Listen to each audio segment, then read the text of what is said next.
Welcome to the bold analysis, ladies and gentlemen.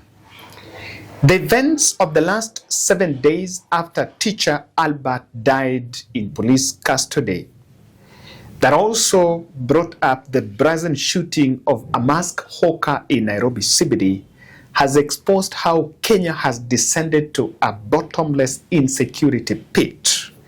And after one of the goons opened up on what exactly happened, the revelation is actually opening a Pandora box on the danger Kenya is finding itself on. So in this podcast, we're going to look at that audio.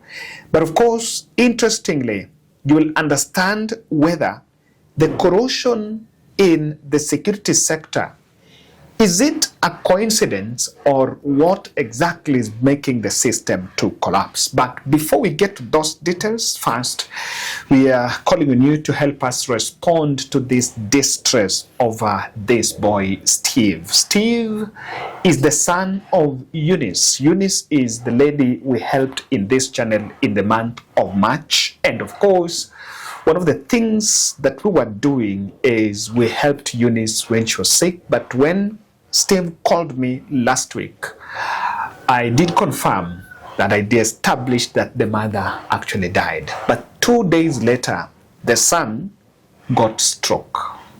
He did.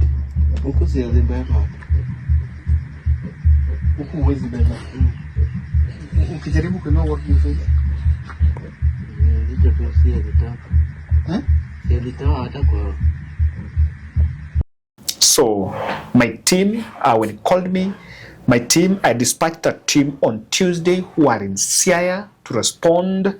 They took the boy to the hospital. He was established to be having Guillain-Barré syndrome. We are still in this process because we've also referred him to another neurologist who is going to give us the underlying condition behind that so that he can be put on a full medication. Now, this means that if medication is going to start as from tomorrow, then Steve is going to take a long period because of the condition takes, we are told, a medication that will take even a period of first 6 months. So that's why we are reaching out to you to help us respond to this distress. Tomorrow, I should be there, of course, after the report from the neurologist so that we can get, put him in medication and also get him the wheelchair so that he can find a way to walk. And I want to say thank you very much for responding to this distress. That's why we do the 100 Bob challenge. Hapa tunasema kidogo kidogo hujaza kibaba. And I believe that we are in a way to bless this boy. One of the goons who was deployed in town exposed a prominent politician who allegedly paid them 1,000 Kenyan shillings along Ngong Road parking lot just so that they could rain terror on protesters. And this video clip I want to play for you really shows you what exactly is happening in these corridors. Nairobi. Wapi? Kitengela. Huko Kitengela? Ndio. Bila mbele ya Mwenyezi Mungu, bila kudanganya. Jana wewe ulikuwa among the goons. Yes. Are you serious? I'm serious. So wewe unaishi Kitengela lakini ukakuja kufanya ugun tao? Yes. My brother, hivi ni nani alikupatia hii job? Hello. Hello. Nani alikupatia job? Kazi mlipatiwa na nani? Siwezi kusema kazi tulipatiwa na nani. Okay, mlilipwa pesa ngapi? Tulikuwa tunapewa 1,000 kukonka CBD Nairobi. 1,000? Yes. Okay, yani responsibilities zenu zilikuwa ni gani? Mliambiwa kazi yenu ni gani aswa? Kazi yetu ilikuwa kutempa Nairobi mzima. Ku make sure that Nairobi kumeharibika. Kumeharibika ama mmetunza? Yani tuna make sure Nairobi kujaribika yani. Yani Nairobi tuna protect zile mali za watu. Okay. Kwa sababu one of us alikuwa ameuawa Albert. So sisi tulitaka ku make sure kwamba tunapigania haki yetu. Kwa sababu ya yule mmoja wetu aliyeuawa. Mimi kile kitu nataka kujua. Yes. Wewe ulikuwa ni wa kuprotect biashara za Nairobi ama wewe ulikuwa ni mwandamanaji? Wewe ulikuwa unaandamana? Mimi nilikuwa mwandamanaji. Ila wale ambao walikuwa wamekuja pale kwa madhumuni ya kuiba, tulikuwa tunawaangalia. Mlikuwa mnaangalia? Ndio. Ulikuwa among the people ambao mlikuwa mmebeba mipini ya majembe? La. Wewe ni mwandamanaji? Mimi ni mwandamanaji. Mwandamanaji goon? Yes. Sasa okay, wewe mwandamanaji goon aliwalipa nani? Ni mwanasiasa, mwanabiashara? Nani alikuwa anawalipa hii 1000? Mwanasiasa. Mwanasiasa? Ndio. Huyu mwanasiasa? So kulikuwa na waandamanaji magoons? Yes. Walikuwa wamelipwa na mwanasiasa? Ndio. So ati kazi yenu ilikuwa ni gani? Kazi yetu ilikuwa kuandamana, lakini ku make sure watu hawabomoi vitu za watu. Yani sisi tuna protect watu wasibomoe vitu za watu na kuiba. Okay. So wewe kama ulikuwa umekuja kuandamana pale ukiwa na madhumuni ya kuiba, tutakupiga na kukufurisha. Na huyu mwanasiasa? Ndio. Mlikuwa wangapi kwanza? Tulikuwa watu 20. Watu 20? Ndio. Na mbona bado kulivunjwa maduka? Sasa sehemu ambayo walikuwa wanavunja, sisi tulikuwa pande nyingine. Sasa labda huko penye walikuwa wanavunja, sisi hatukukuwa huko. Okay, niambie huyu mwanasiasa ambaye aliwapatia hii kazi, ndio, mlikutana naye ana kwa ana mkiongea? Tulikutana naye kabla ya jana. Kabla ya jana? Ndio. Mlikutana naye wapi? Tulikutana naye pale hivi Ngong Road. Pale parking pa kuuza magari. Ndio. Unajua hapo? Sijui, Ngong Road ziko places magari yanauzwa mengi sana Ngong Road. Pale opposite ile barabara ya kwenda Hurlingham. Na hii barabara ya kwenda Lang'ata. Ni mwanamke ama ni mwanamume huyu mwanasiasa? Ni mwanamume. Ni mwanamume? Ndio. Wa Nairobi ama wa eneo gani? Wa Nairobi. Mwanasiasa wa Nairobi? Ndio. Yuko katika upande wa serikali ama upinzani? Kwa kweli hapo sitawaelekeza.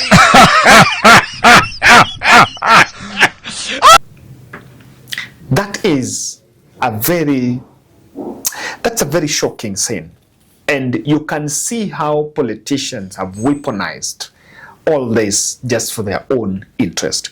One alleged Goonzi, we are told there is Gen Z and there is also Goonzi. One Goonzi is alleged, some Goonzis are alleged to have received tear gas canisters.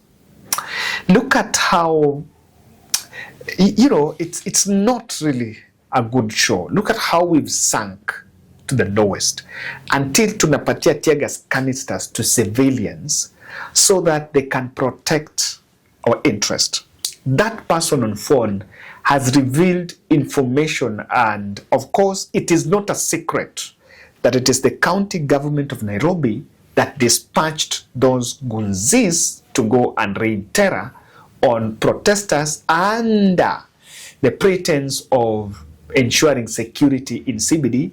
But I can show you the video scenes of the said Goonzis actually breaking into people's shops and making their way out with valuables. In what is seen as a dangerous twist, the constitutional bodies that are supposed to put the security agencies accountable for their actions are very cagey. And when they're asked questions about this goon aspect, this goonism tactic, they're actually distancing themselves from that. But a more shocking revelation from police insider revealed by Dennis Okari is actually giving us a different picture about the monster in the corridors. I mean, the protests, Tuesday's protests, and including future protests. My source told me the plan was there are groups that had been identified, and each group had a role and tools that they were going to use in these protests. But what was the most scariest thing I heard is the plan was try and stab a few women in town, because the effect of stabbing a man is different from the effect of stabbing a woman. So you'll draw public outrage when now the calls are, see what these protests are doing to our women, to our mothers on the streets. So blame it on the protesters that, look, they are criminal outfits that have infiltrated these protests, and therefore, the more reason to ban them. And so the plan, and I remember, I told you last week before this happened, the plan was they were going to get into the city, beat up people, stab, and the target was specifically just try stab 1 or 2 or 3 to make the headlines. Yeah. And you remember this is what's happening. Yeah, that's what happened, because remember Manasseh was here and she says when she tried to stop one of the goons, she was slapped straight in the eye. She came in with a red eye. And one of the footages as well, there's this lady who wanted to cross the road. She tried to run. They ran after her. She beat her up and stole from her. So relate what your source is saying with regards to what you've said, and it's clear. It's all there. Even on page 2 of the Daily Nation, it says it was all planned. And the recruitment from areas like Congo, Dagoretti North, there is Dagoretti South, and the estate chairmen were given strict instructions to ensure that they deal with the protesters very well. So yeah, You know, they've admitted themselves that they were paid 2,000 shillings for anyone who has a border to carry 2 billion passengers who are armed to the teeth. that information before this protest, when this person told me that was the plan, I was a bit skeptical. I just wanted to see. I was in town on Tuesday. There was a group that was around City Hall area. Another one was coming through university, through university. And each border had the rider plus 2 people, like Dennis is saying. And you look at the weapons that they had. So you had a group that had whips. You had another group that was carrying this batons. Yes, and they were all new. You know, they were all new. They were bought, and they were dropped somewhere, and each person was given, and it was so clear that they were getting escorts. So you know, we live in a country of denial on video evidence that is not manipulated, coming from different sources, and you can say no. Not a single one of them was arrested by the police. Not a single one of them was beaten by the police. Not a single one of them was tear gassed by the police. And there is a monster in uniform, and if it is not, I've seen an attempt to protect the police image, and of course we do agree that it's not that the whole police system are wrong. They're wrong, no. But there are elements within that system that really must be stopped. But the tragedy here is the system that is supposed to weed out those wrong elements. That system is compromised, and what we perceive as wrong elements within the security system are actually thriving on the interest of a clique of political class, and it's a very bad move. Willis, Insider Leaks points out to an orthodox means of suppressing protest, which otherwise is a legitimate tool for the masses to register their discomfort when things don't go right.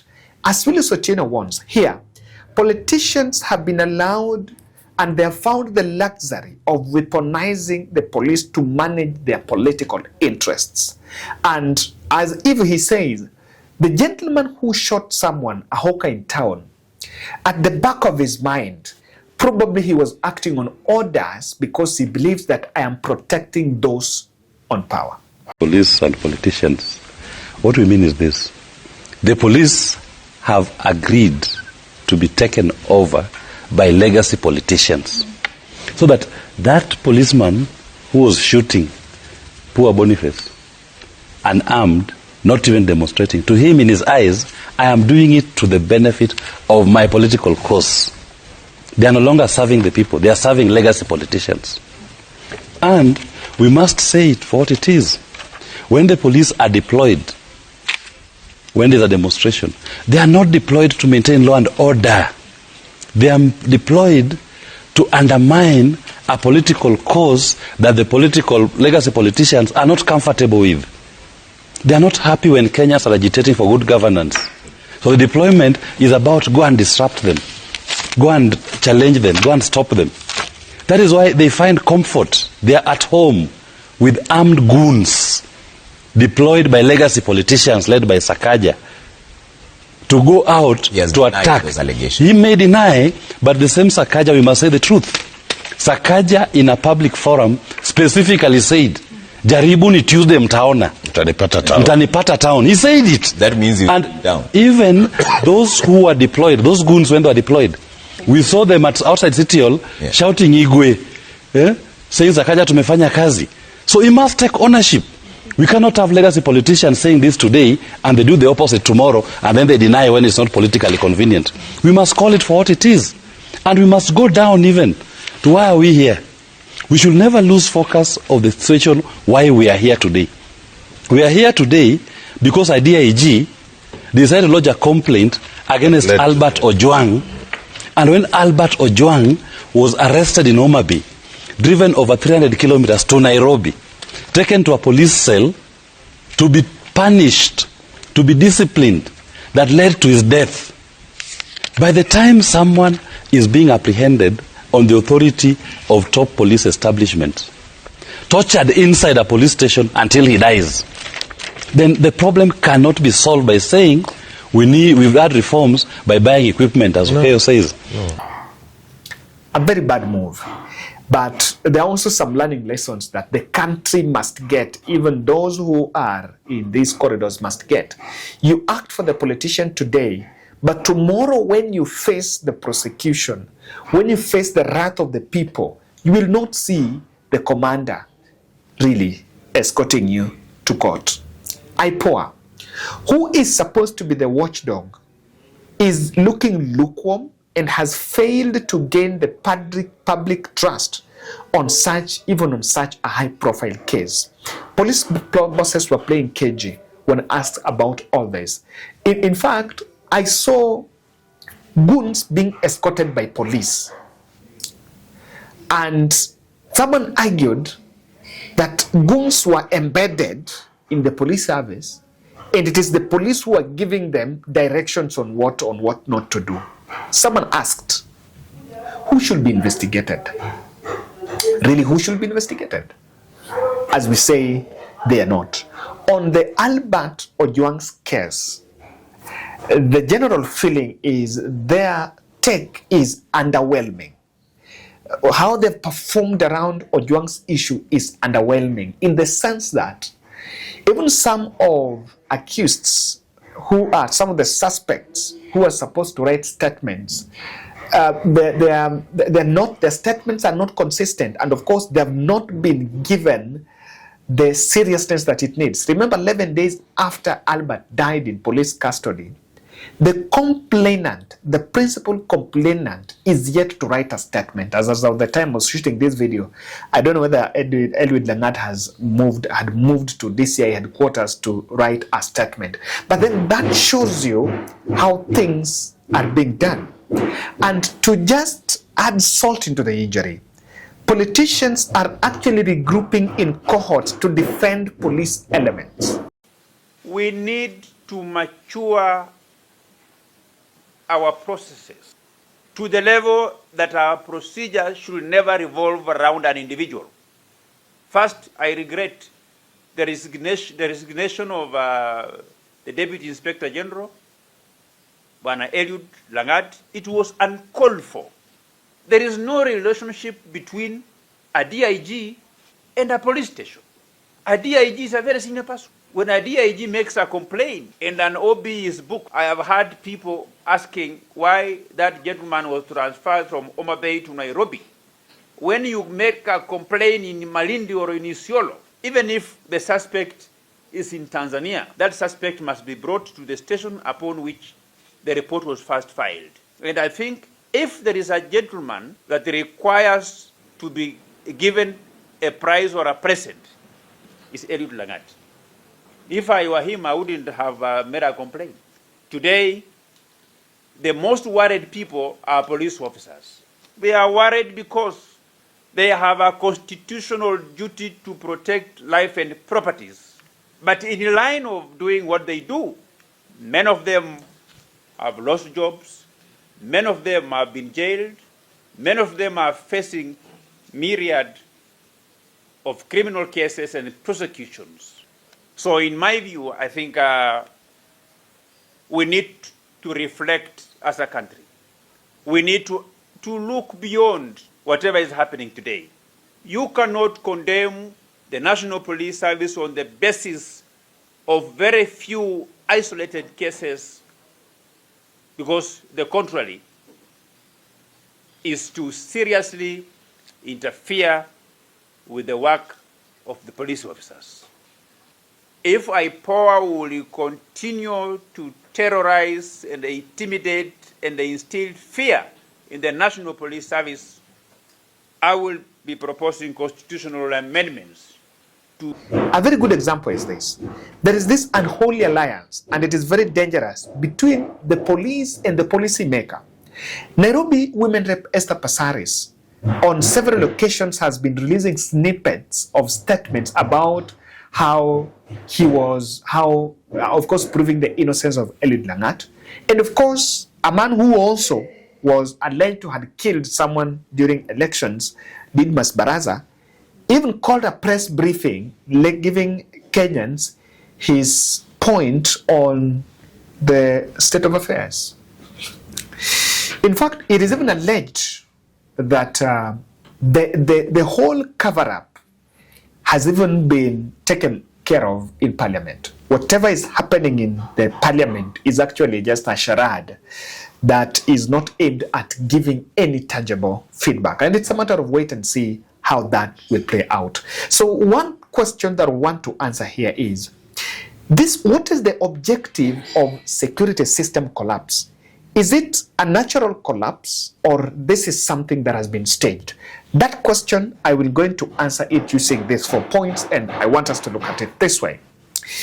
Number one, I saw newspaper headlines, and people are arguing that there could be chronic divisions within the security sector, and these chronic fights and divisions border tenders, succession, and power struggle.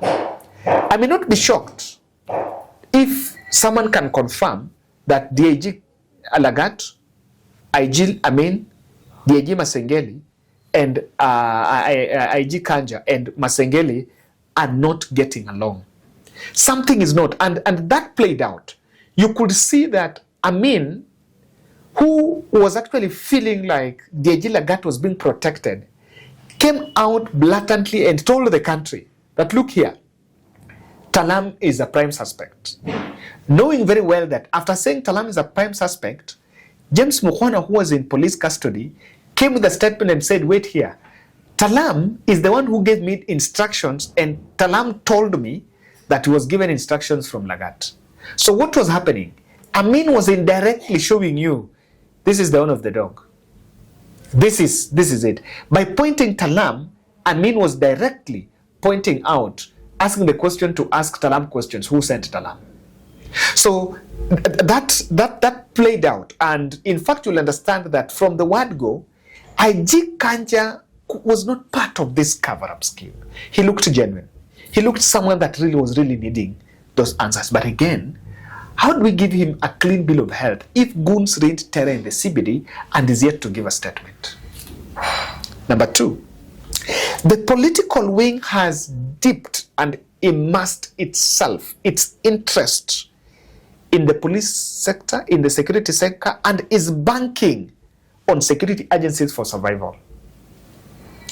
Last year when people raised objections against finance bill, it was the bullets that were used to silence the masses. I tend to believe that a precedent is being set to make sure that if things don't work, then it is the police to protect those in power. And the other factor here is the criminal justice system has been robbed of its autonomy. It is toothless, and because of that, that is the basis that has been created to provide a safe haven for criminal elements. And lastly, I think violence is a tool that is being used to suppress the masses. If you look at the story of someone wanted to stab the women so that Waseme, those protests are violent, I can tell you, it's better they didn't go that direction, because you stab a woman, the whole women of this country, the whole country, really this time now, it doesn't even depend whether it is gender, which gender. Ushut mwanamke, ushut mwanaume, ushut. You know, Boniface was shot. Hawker, aqua harmless, armless, and non-provocative. He didn't provoke anyone. So now you cannot, this unorthodox means of saying, I want to do this so that nishtue watu, I want to do this. I think those ones are not going to help. And that shocking leak from the police insiders should be a worrying call for the president. The whole system is over, and I want to agree with those who are talking about overhaul. But that overhaul of security sector must be accompanied by critical legal reforms, not administrative reforms. Let me tell you something in police reforms. Police reforms in Kenya have been so much centralized on administrative reforms. Oh, I've given the police, I've given them budget, so they are running their own budget. That's administrative. You just need to go to Police Act. You just need to go back to Penal Code and put it stringent measures. Police found shooting, you holding the gun and shoot someone is dead, you are not going to be charged anywhere. With the video evidence, you are going to be jailed or killed straight. That. But if we still create this democratic space for the police where someone knows I will get away with it, we still have a long way to go. Thank you.